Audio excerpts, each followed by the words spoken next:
Non-sharp football family. It is your resident Swami of Konami, Rich Hribar, and we are here after the first full week of preseason action, which means that, a lot of people are starting to get their fantasy draft ready. One little bit of housekeeping. Thanks to our partnership with the folks over at Underdog Fantasy, Sharp Football is offering our draft kit for $1 to anyone who signs up and deposits $10 on Underdog. Normally, our draft kit is $30. So if you're looking to take advantage of that and you like what we have to say on this podcast, check out the link in the podcast description. Head over to sharpfootballanalysis.com, search for the draft kit to learn more about this promotion. With the housekeeping out of the way, as we kind of let in, it was our first full week of kind of seeing some cards revealed. They might have been small cards, but it is a little bit of our first taste of football after talking about like what's going to happen for months since the NFL draft, and kind of come in and kind of help me make some sense of those initial cards that were kind of revealed. We have a great guest today. It is Matthew Betz. He is the injury analysis. He's a DFS analysis. He's a lead writer over at Fantasy Footballers. Definitely check out his work. We had him on last year. He absolutely crushed the show. Matthew, what is going on, brother? Not much, man. It is almost week one, which is exciting. Finally getting to, like you said, get some information from the preseason. We don't want to overreact, but I think there were some things that I think we could learn from this past weekend's action and apply it to current drafts or drafts that are coming up. So I'm excited, man. But yes, if I recall last year, I remember you asked me at the end of the show, who's the one guy that you're trying to leave every draft with? I think my answer was Amon-Ra St. Brown, if I remember correctly. So I feel like I set the bar way too high last year. I'll try to match it this week. But man, I'm excited to join you. I know that you've been doing a ton of content and it's been so good to listen back to. So I'm excited, man. Yeah, it's awesome. And, it's always exciting, when we start to kind of see these, games being played because, we kind of try to calibrate everything. Let me ask you just from a top-down stance. In the preseason, like what are some of the things you're looking for? You said we try to find that balance, right? We don't want to overreact. We don't want to underreact. I don't know if there is a way to quantify what either direction that is. So just how do you take the preseason in and how do you kind of use it in your approach? Yeah, I think there's so much to be learned from it if you're looking for the right things. And I think specifically for me, it's not the box score. And one of those things that you can look at, from the Bears games, like if you just log in, you're like, oh man, DJ Moore, like, he must have crushed it, this long touchdown. But if you watched it, it's like, oh, well, it was just a screen and actually it was kind of a bad throw from Fields and got lucky and kind of broke into the open field. Same thing with like Khalil Herbert, right? Took that dump off and took it to the house. Not saying that's a bad thing. Of course, we want our players to be productive, but if you're just looking at the box score, it can be misleading. So I'm mostly looking at kind of the pecking order of when guys got in the game. Was it very clearly, a Chiefs situation where like Justin Ross has been making a ton of steam out of Chiefs camp, but very clearly was not in the Mahomes group, right? We saw like the Justin Watsons of the world out there with Mahomes, MVS, and those things are fluid and can change. But I think looking at when players play and with what groups can give you a lot of information about maybe where the coaching staff views them at this point in the offseason. Yeah, that's definitely what you're looking for, especially when we talk about these early preseason games where we're talking about a finite number of snaps. We don't really know what like teams are like inherently like their goal is right now too either, right? Like, do they want to just see what a player does situationally? So let's talk about some of like the kind of some of the players that have fantasy relevancy. I think probably one of the biggest takeaways from the weekend was we finally got to see some rookies play. And really this draft class in general has been kind of centered around the rookie running backs for the most part, right? Like, we've got all these guys in like landing spots, either attached to dead zone running backs or they're in some ambiguous situations. I kind of want to get your take on not only what we saw from the rookies this past weekend, but some of these situations in general, how you've been approaching them for fantasy, how you believe, you're going to continue approaching them if some of these things are fluid. Because I do think some of these situations are very much liquid right now. One of the guys that was getting just a ton of steam, even before this past weekend, was Tank Bigsby. And you look at the Jaguars last year, we only had 1 year sample of Travis Etienne because he misses his rookie year. He's really not good in short yardage. I don't really believe it was all him either. The offensive line in Jacksonville is very questionable. I think can continue to be questionable, but when you only have a 1 year sample, we don't know how the coaches are going to treat that when you fail, right? It's like different from saying like, a veteran running back, like say Derrick Henry, right, has a bad year and like he runs into poor variance at the goal line or short yardage. Like we know he's going to get those carries again, but with Travis Etienne kind of failing in just a 1 year sample, it leaves the door open for him to kind of have some of that role removed for him. Now, Tank Bigsby only played one snap with the first team this weekend, but it was an important one. It was the first short yardage situation the team got into. He also was unsuccessful on it, but we also saw, kind of Travis Etienne come out a long down and distance too. So kind of, what do you take away from Bigsby, one, getting that look? Do you think there's more to it, that they want him to be that banger, or is it kind of just trying things out right now? And is Travis Etienne in general too spinning that off a guy that you have been kind of targeting or buying the dip on a little bit this offseason?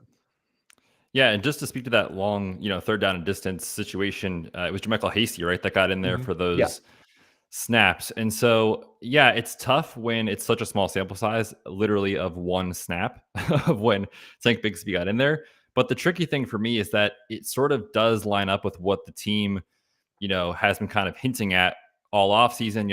Right after the season, they kind of mentioned, or there was rumblings out of Jacksonville of like, well, maybe Etienne got a little bit too much work. Maybe we kind of want to back that off. And then they didn't just say that; they actually went out and took Tank Bigsby as a day 2 pick, and then followed that up with more out of the training camp of, well, Tank Bigsby is great in the passing game. He's great in short yardage, all those sort of things. And I'm of course paraphrasing, but the thing that's concerning is that it's just been so consistent, and then it actually sort of happened, in the first preseason game. So I kind of buy it, even though it was just literally one snap. I do buy that he is going to be a part of the first team offense, a part of this game plan for sure, because he was good in those situations, in college. Doesn't mean he definitely will be in the pros, but he was in college. And so, yeah, I've been putting some stock into it.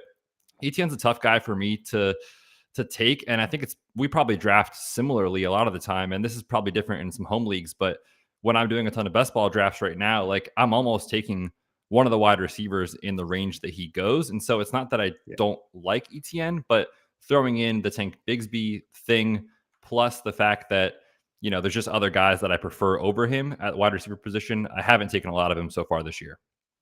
Yeah, he was, if you listen to the podcast a couple weeks ago, what I did with JJ, he was one of my top 5 guys that I just haven't been drafting. And it wasn't that so much I was trying to outright just avoid Travis Etienne. I just realized that at one point I was like, I've never drafted this guy. So he had like byproduct had to be on the show for where his ADP was. Like, so I had to suggest that, yeah, if I'm not drafting him, I am kind of subconsciously avoiding him. So it's for like kind of all of those top down reasons.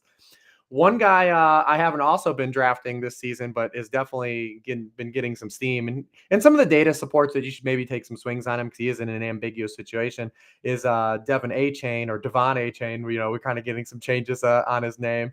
One of the big things with Achane, and I love his explosiveness, and I love that Miami's literally just continuing this like to swerve into just building like a Madden team and only sort by one attribute.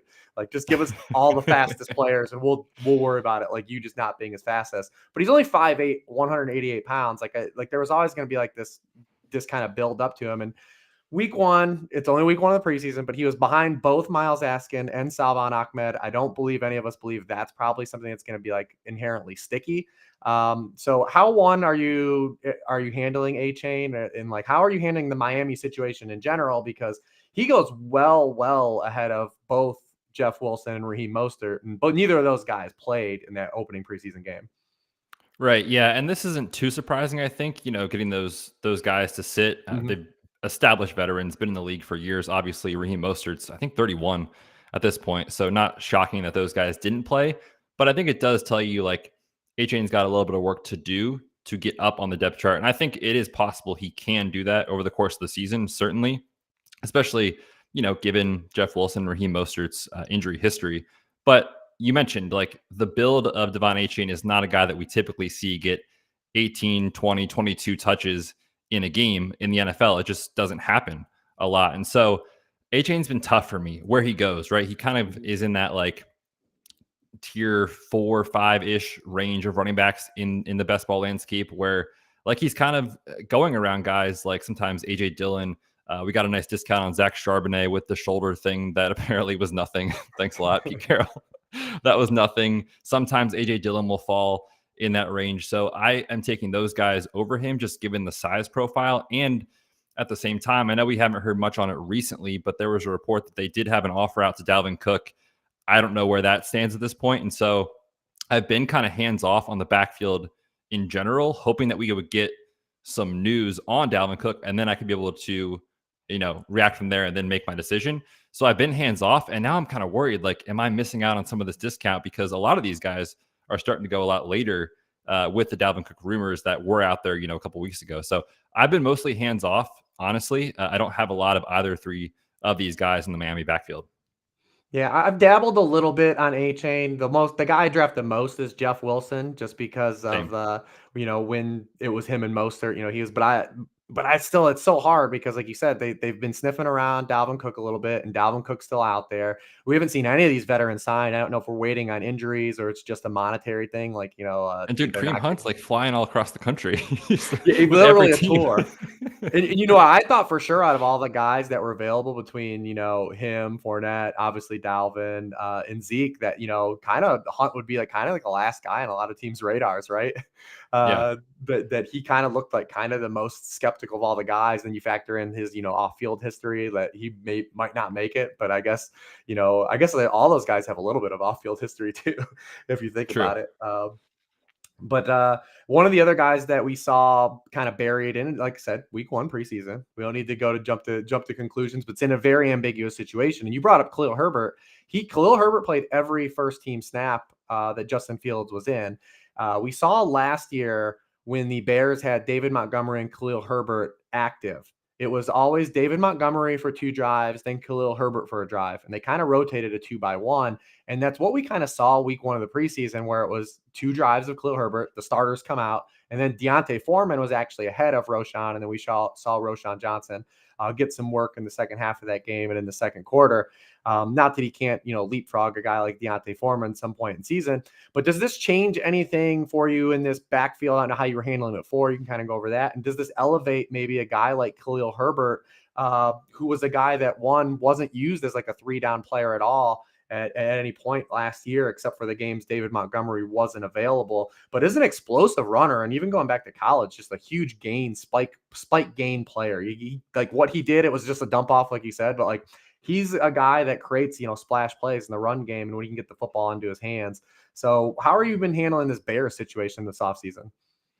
Yeah, Herbert's a guy that, really pops in like, next gen stats, Mm-hmm. success rate and rushing yards over expected and stuff like that. He's always been, I think, a very talented player. And so, going into the offseason, these 3 guys, I was sort of like, wanting to be in on Khalil Herbert, but then reminding myself, like, okay, we have Justin Fields who is going to run the football. We know that's not usually great for fantasy for the running backs associated with those guys. Takes away the passing work to these guys. Of course, he gets the dump off in the game, so who knows?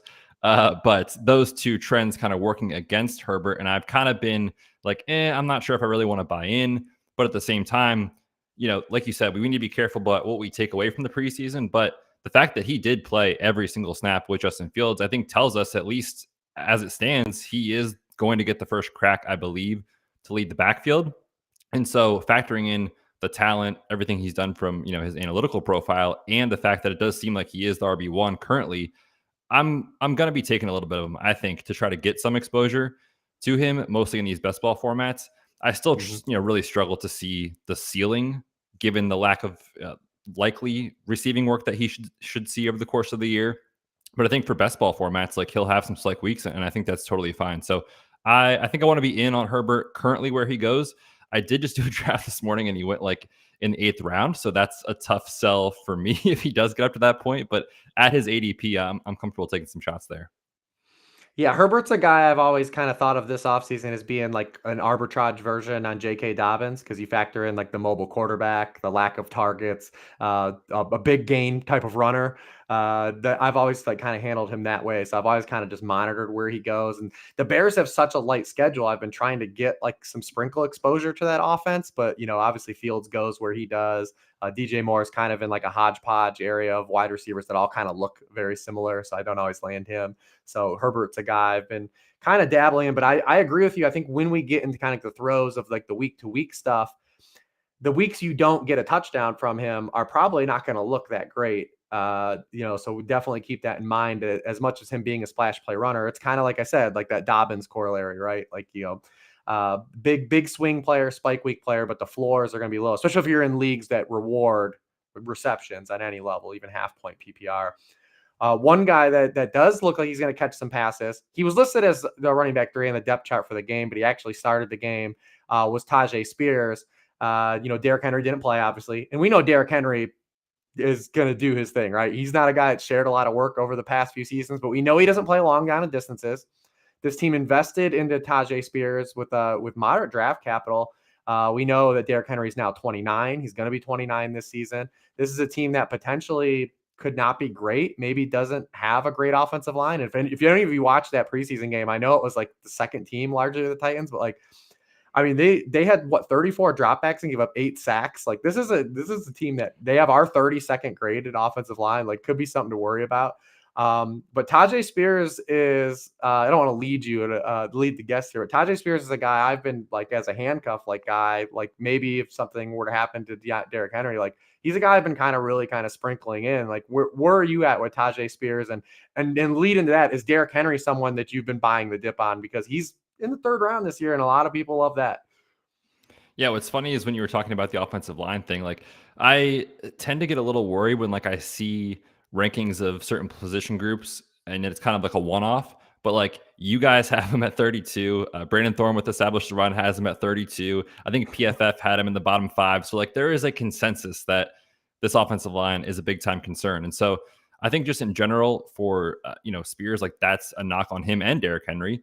But with Spears, like it's so tough, right? Like if Henry were to get hurt, I'm just not sure Spears gets the work that we might envision for a relatively undersized back. And I know the whole running backs don't matter thing is real, but like there's certain running backs that matter to their team. And I think Derrick Henry is certainly one of those guys. Like he is the identity. And if he happens to go down, I don't know, I want to say the season's not over, but like it's probably not good for the team. And so you have more systemic risks with a guy like Spears. So long-winded way of me saying like, I'm fine, if I'm in that range and I'm like, I could really use an RB5 here, an RB6, like, sure, I see it. But I'm just not sure what sort of usable weeks we might get from Spears unless Derrick Henry does get injured. Like, I feel like you need that for Spears to get some real run. So yeah, I find it tough on him. I haven't taken him a lot, to be honest. And then for Derrick Henry, I'm terrified to say this, but I have not been taking Derrick Henry because he will just bear the second you're out, like in DFS, if you're like, oh, this is a great fade, 202 is coming in your face without fail. So I have not been taking a lot of Derrick Henry this year. And it's not because I don't think he can do it, because we've seen it, year after year. But it is just the fact that, hey, these guys that get to his age don't usually produce these elite ceiling seasons. And there are outliers, don't get me wrong. And maybe he is one of those guys. But that's a trend I usually like to bet against, especially considering there's still other guys that go in that range, even if you do want a running back that you can take that I prefer over Henry. And I'm trying to just hammer these wide receivers early. So for those reasons, I haven't taken a ton of Derrick Henry, which means he's probably going to run for 2,000 yards this year. Yeah, I joked because he was on my kind of avoid list, and I said, well, listen, I'm prepared to get Josh Norman here. Many people have tried to fade Derrick Henry, been unsuccessful, so I'll just step up next and take a hit for someone and get planted into the earth.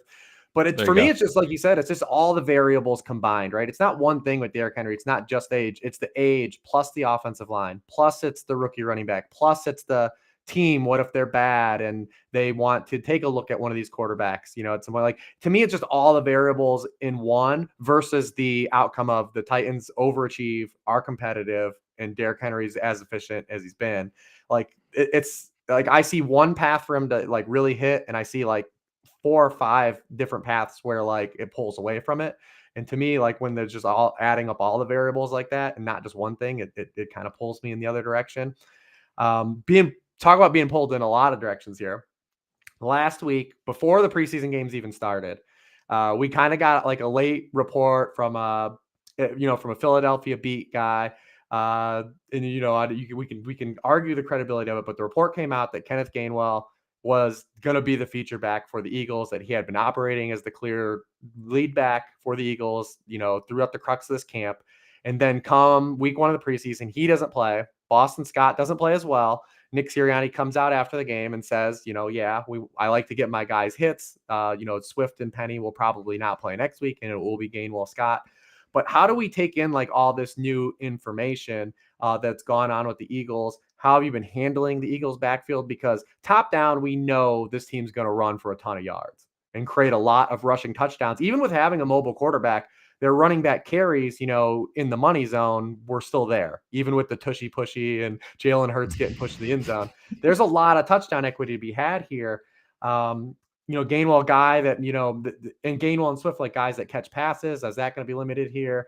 How have you just been handling the Eagles situation up until this week? And then are you using this information at all for you moving forward? How fluid are you taking everything, with the Eagles this weekend? Yeah, the tushy pushy got me there, Reeb. So thanks for that.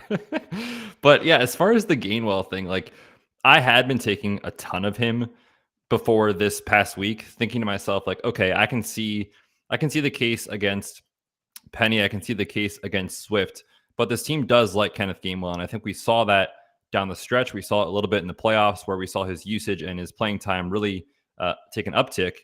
And so for those reasons, I was like, okay, at his ADP, which was like 15th, 16th round, he makes a ton of sense in those sort of formats. But I am worried that we're going to see his ADP climb 2-3 rounds. And if that happens, that's a situation that I will probably be fading the Gainwell steam because of the fact that I think everyone just saw, oh, Swift and Penny are in. That's bad news with the backups, and Gainwell's out. That's great news. Well, Boston Scott was also out, and no one's like clamoring for Boston Scott, right? Like I think he's going to make the team because he plays special teams. Yep. But it's not something that if it was only Gainwell that was out, I'd be like, oh, okay, maybe we got something here.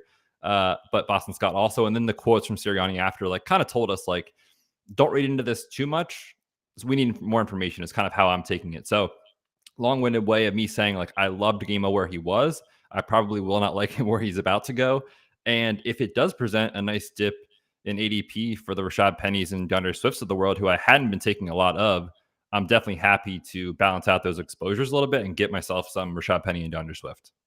Yeah, I've treated the Eagles largely for like a best ball kind of only backfield. I think they've been fine because I think you can make the ceiling case for all three guys, right? Like that Definitely. apex outcome. I think Swift is the best player, but obviously, he's not been able to stay on the field. He's only had 15 rushing attempts twice so far in his early career. Penny, obviously scheme fit. When we've seen him at his best, it's been almost Nick Chubbian, like the last 2 years, but also hasn't been able to stay on the field, hasn't played in more 10 games. He also is a guy, even if the Eagles did throw to running backs, probably weren't going to throw to him. Right. And then Gainwell kind of has like that, adjacency to kind of Swift, like a Swift-like player in a little bit. And he's been effective and he's been with the team. But in redraft, I think these guys are all going to be kind of like a real headache until we get kind of games under our belt, right? Like this is a situation I believe like in season will probably end up sorting itself out. We might even see a guy be the lead guy in week 1 or 2, right? And then maybe come week 4 or 5, that guy either wasn't an effective or like the rotations just kind of settled a little bit. And we've seen kind of it lay out. But these guys, if they don't catch enough passes, are we going to be another situation like we talked about earlier? Is it going to just be touchdown hunting on a week-to-week basis? And those guys are always hard for me in redraft leagues to play because of the floor aspect, right? Because running back twos that don't produce high floors, I want to chase those spike weeks, but I also need points. And with running back twos kind of being a replaceable commodity already inherently, I don't want to be taking on those single-digit games. I want to have at least a guy that is going to give me a handful of catches in a week. He doesn't score a touchdown, can still get me 12 PPR points if he doesn't, score a touchdown. And I don't know if any of these guys kind of have that, in their kind of arsenal, in their range of outcomes. And that's what scares me a little bit about these guys from a redraft stance. Yeah, makes a ton of sense. Let's talk about a couple wide receivers. There wasn't a lot of wide receiver kind of news to get in on this weekend. But I did want to talk about a couple of the guys, and they're both of the Moores, Rondale and Elijah Moore. Neither one of them played in 2 wide receiver sets. We saw Elijah Moore. He's like fully back to almost his ADP where it was last year, which is kind of crazy to think about in a sense. And then Rondale Moore was a guy some people kind of talked themselves into when Colt McCoy looked like he was going to start. But it doesn't look like either of these guys have a clear path to 2 wide receiver sets, or maybe, like I said, 1 week. Let's not jump to complete conclusions. But, Donovan Peoples-Jones was a guy the Browns trusted last year. He played more snaps than Amari Cooper. So have you been taking either of those guys? How much are you factoring into kind of what happened and their usage in week one of the preseason? Obviously, their offenses are probably not the greatest volume, passing offenses that we'll probably see this season, especially with Cliff being out of Arizona. Even if you factor in game script for Arizona, this is a team that's probably not going to throw the ball quite like they did, and definitely not with 4 wide receiver sets. So, how are you kind of looking at those two guys, and has it changed anything in your outlook for those guys? Yeah, I think the usage this past weekend was telling in some ways. Like for Rondale Moore, he's kind of always been primarily a slot player. He's undersized. Like that's kind of this gadgety manufactured touches role he had coming out of Purdue. And so haven't really seen him like develop into an every down wide receiver. And I think the tricky thing with him is we need to remember like this coaching staff, this regime is inheriting him, right? Like they didn't go out and choose Rondale Moore. So they have their guy, Michael Wilson. Obviously, Hollywood Brown, who didn't play this past weekend, is the guy there we think is the wide receiver 1. So I would not be surprised if Rondale Moore is only a slot wide receiver this year. And if that happens and he's not on the field in 2 wide receiver sets, it's tough to see the path for him, especially given just the systemic concerns of the Kyler Murray-less passing a game, whatever that looks like, moving forward. So I'm kind of out on Rondale Moore, honestly. And then for Elijah Moore, it's a completely different situation, right? We talked about the regime inheriting Rondale Moore. This regime went out and they acquired Elijah Moore. They said, we want to go get this guy. They signed Deshaun Watson to the outlandish contract. They take Cedric Tillman, Amari Cooper still there doing his things. So like the actions, they let Kareem Hunt walk. Their actions have kind of said like this should be a little bit more aggressive offense this year, I think, especially considering, look, no one's making excuses for the guy, but Deshaun Watson doesn't play for the first 2-3 months of the year. It's hard to just literally step on a field and just do it. Clearly, we saw that down the stretch. So if he is closer to what we saw in Houston from an on the field standpoint, then there's reasons people are excited about Elijah Moore and the Browns offense as a whole. The tricky thing is, man, these wide receivers that like do this stuff in the backfield and then like into the slot and back into the backfield, and they're like, where is the reliability, right? In a playing time, week to week standpoint, that is sort of been tough for me. And the ADP is really what's been really tough for me. Like I was kind of in where he was going, I don't know, 2 months ago, but like, man, his ADP is screaming up draft boards to the point where like sometimes I'll set up a Brown stack and I'm like, all right, Elijah Moore should be there. Oops, got sniped again, right? Like, so people are so in on Elijah Moore that I feel like I'm not going to get him because of where I think he'll go. And I do think along the same lines, like Donovan Peoples-Jones is kind of a favorite late round target of mine, just because I do think he's going to be on the field, obviously in 3 wide receiver sets, but certainly in 2 wide receiver sets across from Amari Cooper. Yeah, Donovan Peoples-Jones, but Evan brought him up last week as one of the guys he was drafting a lot of, these late round guys, because obviously, like your high exposure guys are typically going to be late round guys inherently, Right. just because the high end round guys are going to be kind of dictated by where you're drafting and kind of your exposure to those guys. The Browns did use 11 personnel on 70.9% of their passing plays last year. That was still 20th in the NFL, but under Kevin Stefanski's first 2 years, it was 53.4% and 45.4%. So pretty significant difference. When Deshaun Watson was under center, it was 76.8%. So there is opportunity there. But what worries me a little bit, Elijah Moore, paired with the ADP, like you said, the ADP, I think is the big jump, is that we saw with the Jets too, is the Jets had him open the year last year, not as a slot receiver, but as an outside receiver. And he was not nearly as effective. Obviously, there's quarterback play definitely played a role into that. But later in the season, when they flipped him and Garrett Wilson and he got to play more slot snaps, he was a lot more effective player. And if you go back to college, I mean, he was a dominant slot receiver. So I do worry that, like, we are starting to kind of like pigeonhole him into that. We'll see kind of what shakes out. But so like you said, though, I think the biggest inflection point with Elijah Moore is just where he's jumped to in cost, where he's getting drafted as kind of like a locked in wide receiver 4. And that's probably a little aggressive, all things considered. Let's talk about one tight end. From week one, maybe we'll talk about another one too, but definitely I want to talk to you about Greg Dulcich, because he's kind of in that kind of upsidey tight end area. We saw him last week. Russell Wilson. He only plays in 6 dropbacks, so he only runs 6 routes with Russell Wilson. This was something that kind of people brought up last offseason. When Sean Payton immediately went out and got Chris Mannertz in free agency and then traded for his love child, Adam Troutman, who he traded an entire remaining draft for at one point in New Orleans. Is Greg Dulcich going to be a guy that is limited to kind of, only playing in like pure passing situations over kind of being a guy that's in running routes on one tight end sets? And you look at Dulcich, like he was kind of a back end tight end one as a rookie, which we love, but over that period where he came back, he was 26th in target rate per out run, 25th in yards per out run. Is Greg Dulcich, now set up to kind of be another one of these like tight end trap zone guys? Or do you think there's an opportunity where this was just, again, a small sample? There's been too many injuries in the Denver wide receiver core. There's going to be opportunity for Greg Dulcich to kind of like elevate, where he's going in drafts. Yeah, I think it's reasonable for everyone that was in on Albert O to be like, what is happening again this year in Denver with the tight end situation? Because remember, it was like, even at this time last year, like it seemed clear. It was like, oh, it's Albert O for sure. Now we know in hindsight, not so much. But, with this situation, I do think it is one of those where we need more information. Like, certainly it's a concern, and it's made me pause a little bit for this next week of kind of where I want to go with that range in the draft with if Greg Dulcich is the target or not. The numbers are kind of obvious in terms of the usage, right? These are from PFF. Troutman led in snaps 15-10, routes run 9-7, and targets 3-0. So it wasn't like he wasn't out there, but like you said, it was the concern of like two tight end sets is where he was out there, and so I'm not sure if that's them trying new things with the Tim Patrick injury, with KJ Hamler not there and available for them, or what it is. But certainly if this is something that happens again in the second week and then again in the third week of the preseason, it's like, okay, the writing's on the wall. Maybe they're telling us some information here. So I'm not overreacting yet to this, but it certainly has me kind of raising my eyebrows.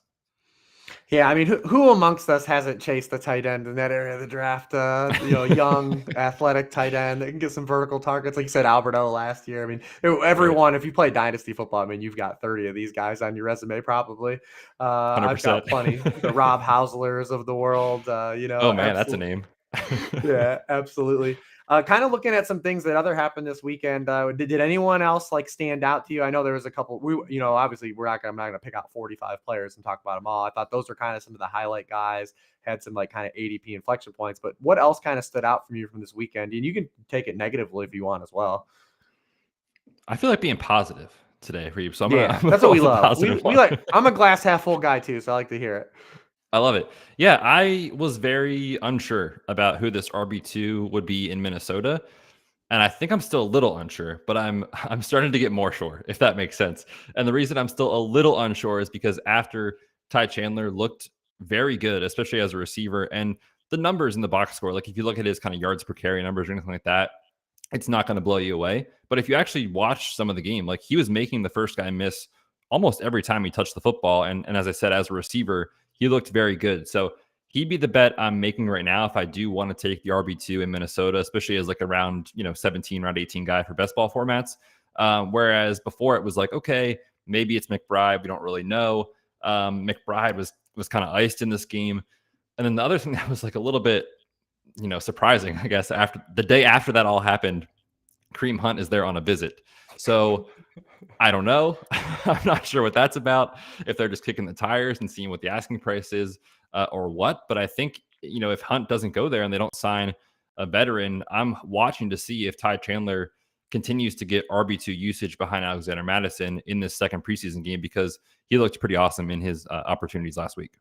Yeah, he looked really good last year in the preseason too, on like a missed tackle force, an explosive run. His final year at North Carolina, he was excellent. 6.5 yards per touch. He caught 70 passes in college. He ran a 4.38 42. Like this guy's got some juice. And when you look at kind of like when we want to make smarter picks for our bench running backs, right? I wrote an article last week on the site at Sharp Football Analysis that since 2010, there have been 30 running backs that were drafted as their team RB2 or lower that have finished as RB1 scores.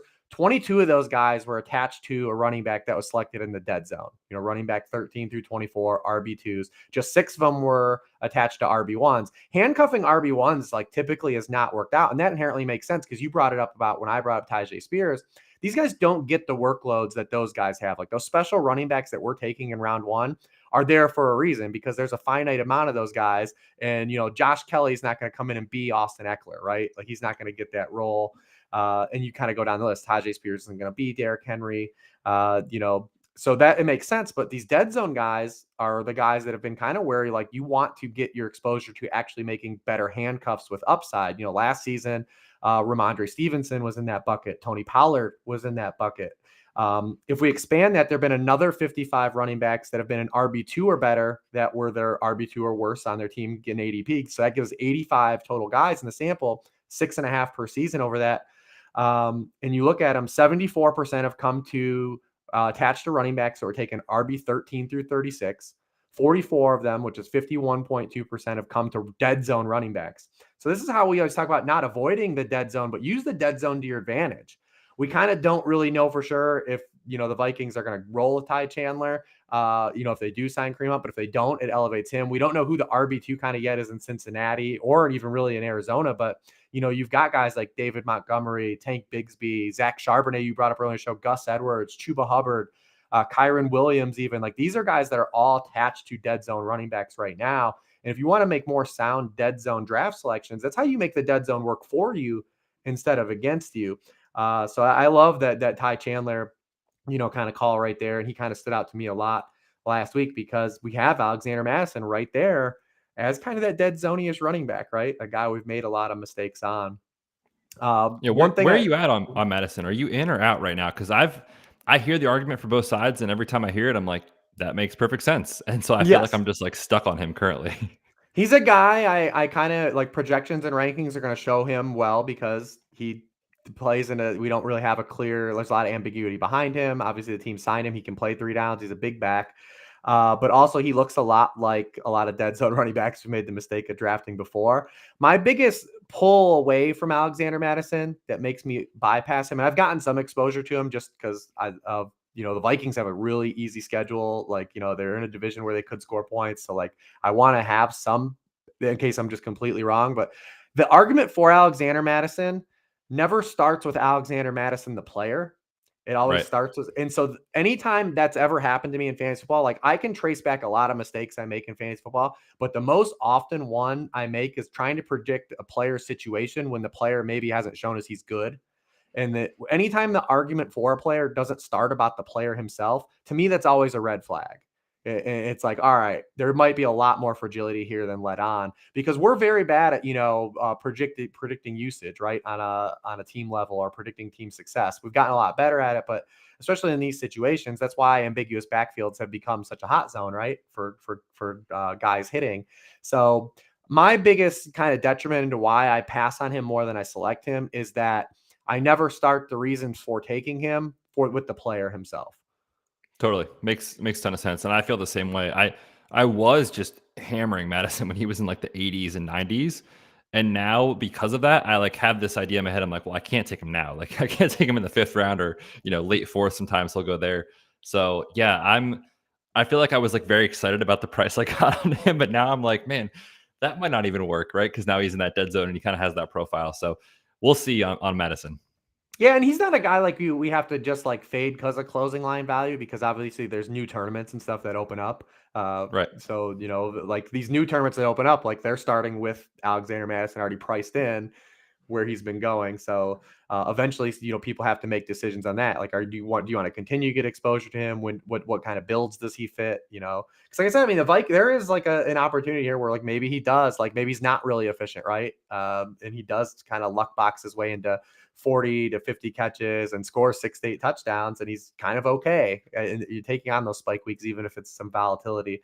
I had been mostly just like said, like taking guys, like I always love like guys in their second year looking for that second year jump. So like I've always been like kind of heads up taking Rachaad White over him just because the blind bet of like player art career. But like they were taking a lot of receivers in that area in general. Right.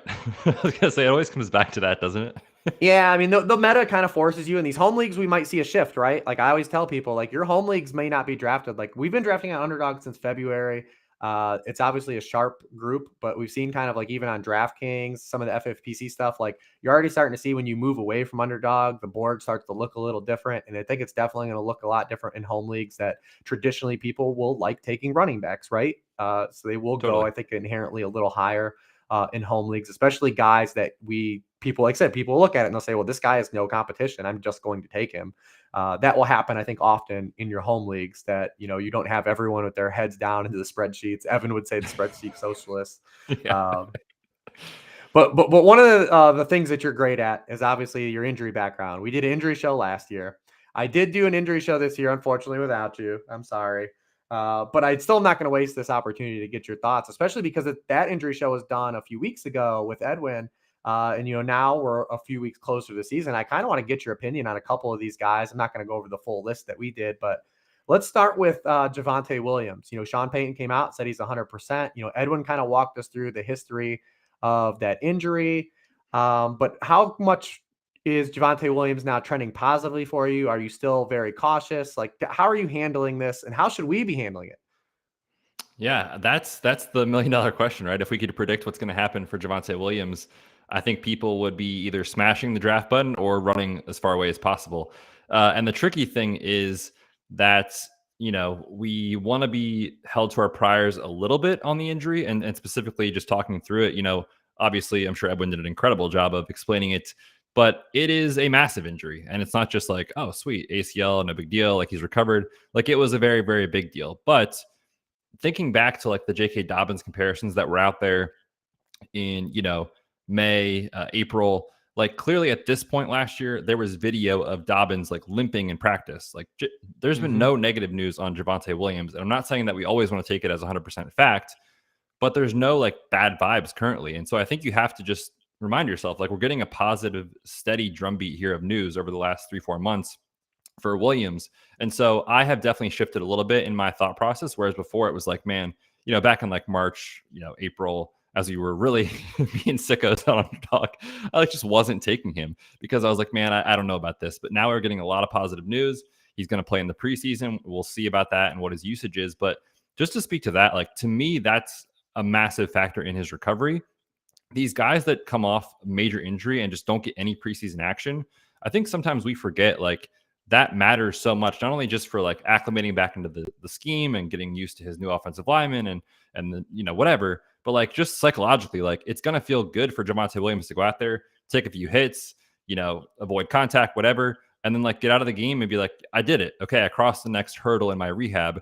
Whereas like, again, J.K. Dobbins last year, like, it just wasn't happening. So I think that there is a steady positive piece of news coming for Williams, which I think we should follow. But at the same time, we need to remind ourselves, I don't think Javonte Williams is really ever going to be like 22 touches in a game regularly sort of thing this year. Doesn't mean he can't be good for fantasy because of how much Sean Payton will use his guys as receiving options out of the backfield. But, Samaje Perine is brought in for a reason. They want to use a committee. So I think the pass catching role might help to elevate his floor a little bit. Whereas before, like J.K. Dobbins, again, I keep making the comparison, but like, that was a concern just outside of injury for him. Throw in the injury, and it's like, this is a really tough sell on a guy who's going to be a 2-down grinder and is recovering from major injury. If Williams can catch a bunch of passes to help, get his floor a little bit higher, I think I'm okay right now currently with where he goes and taking the shots that you can see the path for sure. Yeah, I like that. He's a guy too, yeah, that just hadn't been drafting, and now it's like, oh well, did I miss some opportunity here maybe to run into something? I want to get your thoughts on Breece Hall. There has been kind of a universal like kind of support from people in your field, your area. I'd say like, listen, I used to be someone that before this we had like people like you that had educated backgrounds and giving this information. I'd just see and I'd say, all right, this guy is hurt. I'm not going to draft him. Right? I'm not going to be optimistic at all. I'm just going to stick with it. Now that we have more data, I'll follow the data if the data suggests it. And there's been kind of a universal pull from people in your area that have been more on the positive end for Breece Hall. We've seen the Jets kind of sniff around Dalvin Cook. Nothing's manifested there. Robert Saleh continues to say like Breece Hall is going to be kind of like ready to play and then probably ramp up. So are you on that positive end with Breece Hall? Do you see like a substantial value with Breece Hall, or see someone like maybe we got to pump the brakes on? I don't want to give two answers at once, but both. If that makes sense. From like a dynasty, from a dynasty perspective, I'm all the way in. His profile is exactly what you look for guys that have success in the long term off this ACL. So high draft capital, incredibly athletic. I think he was like 9.96 on RAS out of 10. And was productive pre-injury. So he's athletic. He's got the draft capital. and the production is there. So his profile fits what you're looking for. But, I feel like people get into a routine of like drafting the offseason, and then it's like, all right, yeah, we're in August. And it's like, yeah, well, week one's still a little bit away. Like, we're less than a month until week one, and this guy has yet to practice. And that's, I feel like, just not being talked about much. Like, right, there's talk of Javonte Williams playing in the preseason. I'm not sure we're going to see Breece Hall get preseason action. And so no one should be shocked if we're a month in and we're like, all right, when's this Breece Hall thing going to happen, right? Doesn't mean it won't when it matters most for fantasy in November and December. But I would be surprised if he got off to a hot start, given the lack of training camp time, given the lack of preseason action, most likely. So yeah, I don't think Breece Hall is 100% right now. I don't really think he's super close. But man, if you can make it through, the first 2 months of the year and you got Breece Hall just kind of waiting for you, my goodness, he could be a late season hammer. So I do see the case for him, but I would not be shocked if he gets off to a very slow start. Yeah, that's kind of what I'm expecting. And I don't know if anyone's looked at the Jets schedule, but their like opening 6 weeks are absolutely a nightmare anyways. So it might be something that had symmetry regardless. Like he might have not been like an apex producer even at full health, even though he's a guy we weren't going to fade in those situations too, and he is fully healthy. But I feel like he's only felt like two kind of builds, right? I only feel like you have to take him when you already have a running back one, right? Like, he's a guy you add to like another running back one, because then you get two bites of the apple because of the positional leverage and RB1 still provides, and they do still provide a great positional leverage. And then the other thing is auction formats, I think, where you can mitigate opportunity costs, right? Where you're not forced to make a choice of Breece Hall versus another player. You can hedge that by still drafting players with your other, your remaining salary that go around there. Yeah, one other thing too with him is the archetype that I like, if specifically for like best ball. Jamal Williams is not sexy, but like if you need a guy to maybe give you some RB2 weeks for the first month or so, he makes sense as Breece Hall gets off to a slow start. Same thing with like Samaje Perine. Like his role likely will diminish as Javonte Williams gets healthier, and exact opposite of Breece Hall. So I think that those two kind of pair well together, those examples, and there's probably a few others, but those are the situations where I'm like, okay, I took Breece, I need production early, even if these guys are unlikely to be doing much for me in week 15, 16, 17, whatever. Those archetypes make a ton of sense. Yeah, totally. We've actually been pretty fortunate this offseason. I'm going to knock on my desk here to make sure I don't jinx these final 2 weeks. But like, we've been all right on no major stars really getting hurt so far during camp in the preseason so far. One guy that did kind of pick up an injury is Cooper Kupp. And we've already seen that kind of his ADP kind of shift because, he's 30 years old. He's had some soft tissue stuff before. We've already seen a video of him running around. But has this impacted Cooper Kupp for you, like especially in context of like that tier? Because again, like it's a tight tier, when you're talking about Justin Jefferson, Jamar Chase, Tyreek Hill, Cooper Kupp, those guys were all kind of tightly packed. Have you found yourself like getting more Cooper Kupp because he's fallen a little bit? Or have you kind of said like, all right, well, maybe there's a little more in-season risk here now with him? Yeah, a lot of the data that I've looked at with guys that miss a decent amount of training camp is that they're tough to beat their ADP. It's very tough to beat your ADP when you're going in the first, 5 picks as is. So he's probably not a great example, but I have used it as a tiebreaker. If I'm on the clock, with the 3rd pick or the 4th pick and he's there and Tyreek Hill is there, I will take Tyreek Hill. And it's not that I don't want Cooper Kupp anymore, because there's been drafts where I'm sitting at 8 and he falls because of the injury, and I'm like, okay, I'm in. I'll take him at 8. So I have used it as a tiebreaker. Just to speak to kind of the specifics there, like you said, he was out there, but it was certainly not at 100%. He was kind of doing like the cone drill is what I saw, and wasn't really opening up his stride. And for the hamstring, like that's what's stress, is when these guys are sprinting and really trying to get to top end speed quickly. So it sounds like he's trending in the right direction. We just got a report today that he's not yet going to be in the joint practices for them, but his plan, I think the coach said, is for the next set of joint practices, which I think is in a week or two. So he's trending in the right direction.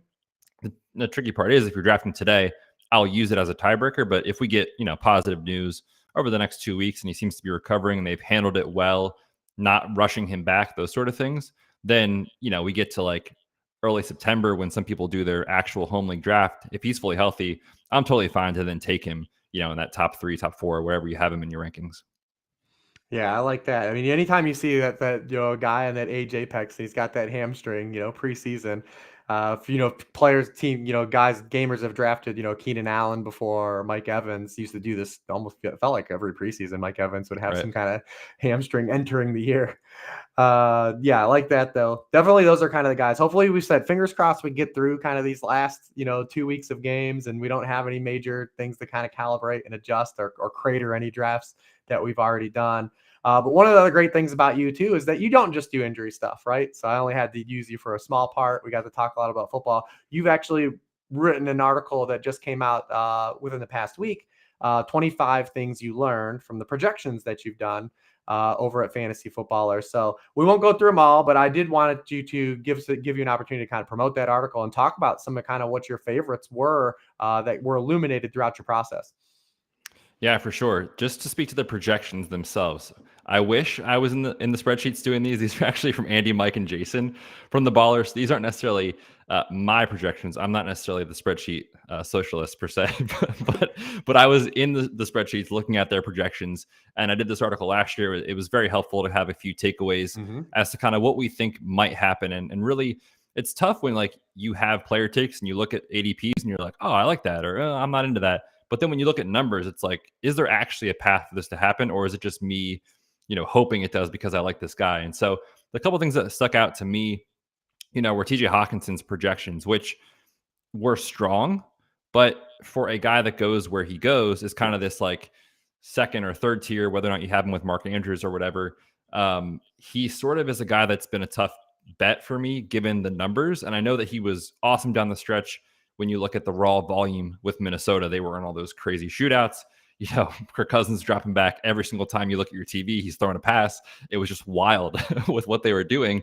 But, the tough part is the target pace he was on was higher than Travis Kelce's target pace last year. And I don't want to bet on that happening again, right? For Hawkinson to outproduce Kelce's volume because A, it's Pat Mahomes and the Chiefs, and B, Kirk Cousins is not that.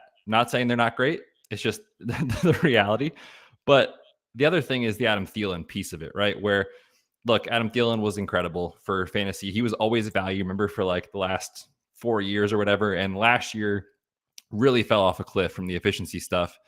Ran the most routes of his career, second most in the NFL.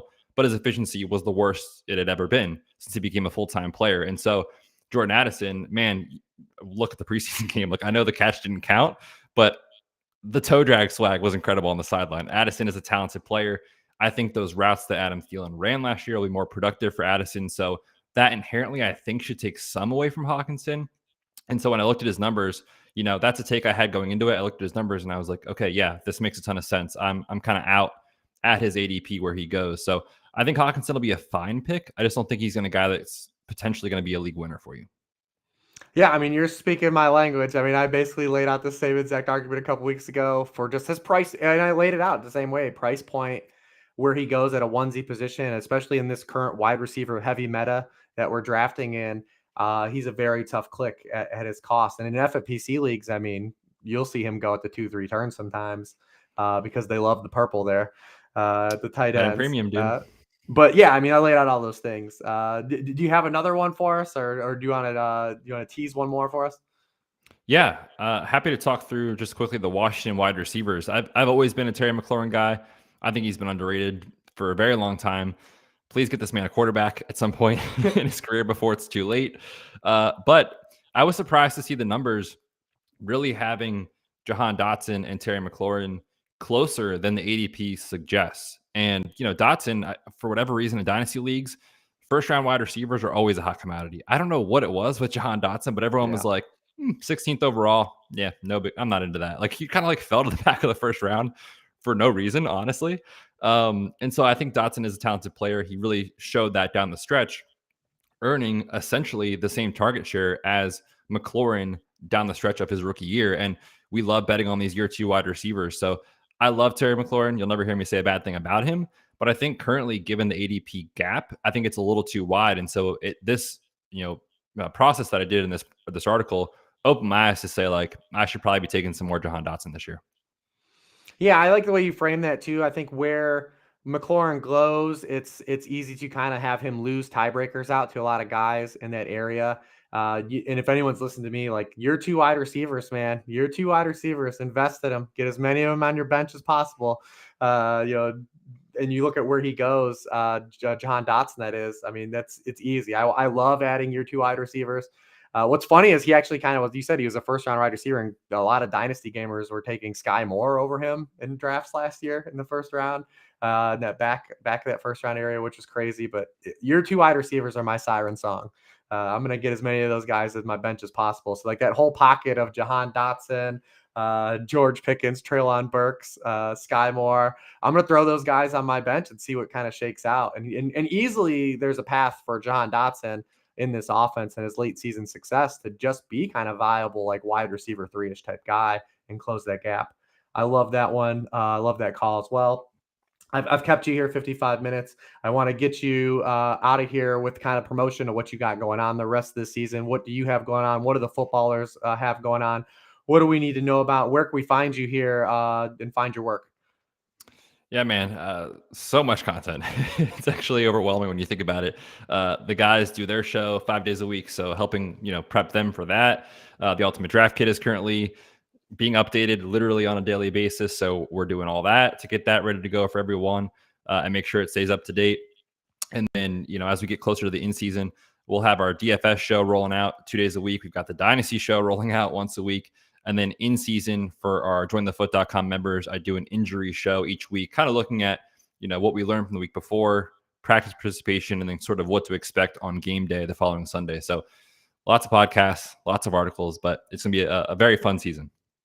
I love that. Yes, we're here, man. And seeing football actually be being played is so refreshing, even though, like you said, we do so much work in season. It's kind of one of those things where we have the gift to do fantasy football for a living and write about football, but also like we are going to be putting some hours in the rest of the way here out through the holiday season. I want to remind everyone that you can go to sharpfootballanalysis.com and use the promo through Underdog to get the draft kit still for $1. We know it's heavy draft season. Please go and check that out. We've got 2 more weeks of football to kind of get through. For Matthew Betz, I'm Rich Hribar at Lord Reeves. We will see you again next week.